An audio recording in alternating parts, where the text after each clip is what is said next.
we're going to do a little valve discussion. This is by request from someone in Sweden. So I want to talk about when we tell you guys, hey, just call a reputable repair shop for whatever it is, there are typically numerous reasons behind our advice. So I brought out a few examples of things. Here's a valve.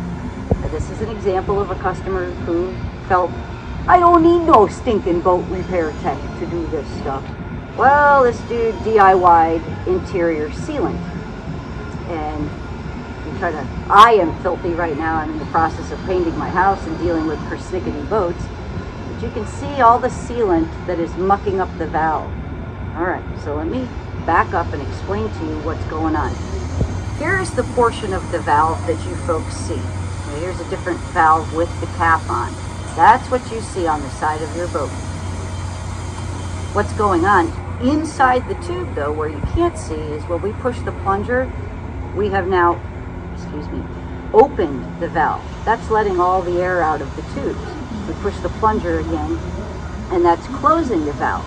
However, because of this DIY, the valve does not completely close and air still leaks out of here. Is that the end of the world? Well, I mean, it's a pain in the rear end to have to keep pumping these up. But the only way that we can clean all of this adhesive off is to take the valve out. I mean, it's down in there. It's very, very difficult to remove every last bit of that while the valve is in place. They've also mucked up the plunger, the spring on the plunger. So things aren't going to work as they should just because of a DIY. All right, so another thing with these valves, we've got our cap, we have our visible portion, we have the valve. So here's one without the sealant. We open the valve.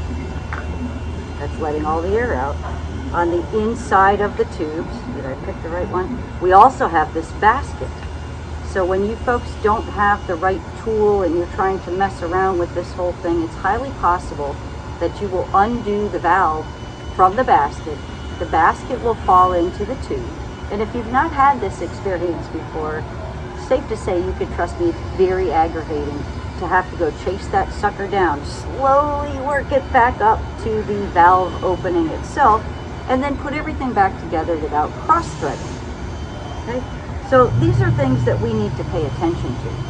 Now, when I tell you go to a reputable shop, what you don't need no stinking boat repair tech for is regular maintenance of these valves.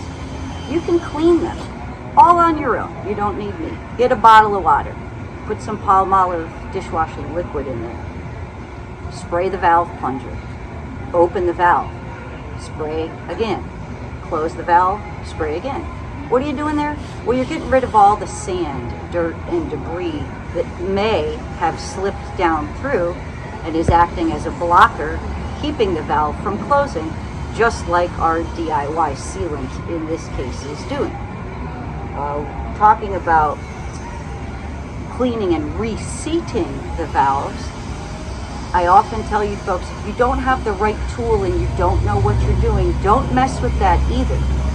Because if folks will take a pipe wrench or channel locks and grab onto the visible portion of valve, either forgetting or not knowing that this basket is sitting behind. Okay, so we need to have a good hold on the basket before we even mess with any of that.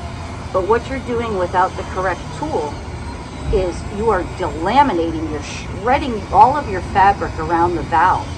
And what I often see in this shop, at least, is somebody went and DIY'd anyway. I just needed to tighten it. Now they've shredded that fabric and made a leak around the valve. So we've got the initial valve problem, whether it be DIY sealant, debris, or we just simply needed to clean and reseat everything. But now we've chewed up all the fabric around it. And it defeats the whole purpose of trying to save yourself time or money anyway, because now we've got to take the whole valve out of there, deal with the basket, patch that valve opening, and then put everything back together again. So please, just think of these things. No, this isn't rocket science, but this work, this inflatable boat repair, is a craft. And when you poorly DIY things, it's just an insult to all of the folks who are working in this industry, who have put in the time and effort and have years and years of experience. So I understand budgetary constraints, I totally do. But it is oftentimes so much cheaper and easier for you in the end to simply contact a reputable shop, even for the easy stuff, okay? So maintenance-wise, you guys have so much stuff you could be doing on the big boats. Sanding and varnishing and cleaning and finding some cool decorations, changing your oil, checking your batteries, all of that kind of stuff. That's totally fine. You know, read up on that, do your research, learn how to do that. But the more serious stuff, when we're talking about your taxis, you know how important these dinghies are to you. Leave that stuff to a professional. We're going to be going through a maintenance discussion throughout the month of October. So please, if you have any questions or you want a particular topic discussed, comment below. Let us know that we need to talk about that. And you're always welcome to contact us with questions via Facebook on Offshore Rafting, Offshore Rafting's YouTube channel, email at offshoreraft@gmail.com, or by phone or text 252-571-0421. Thanks for tuning in.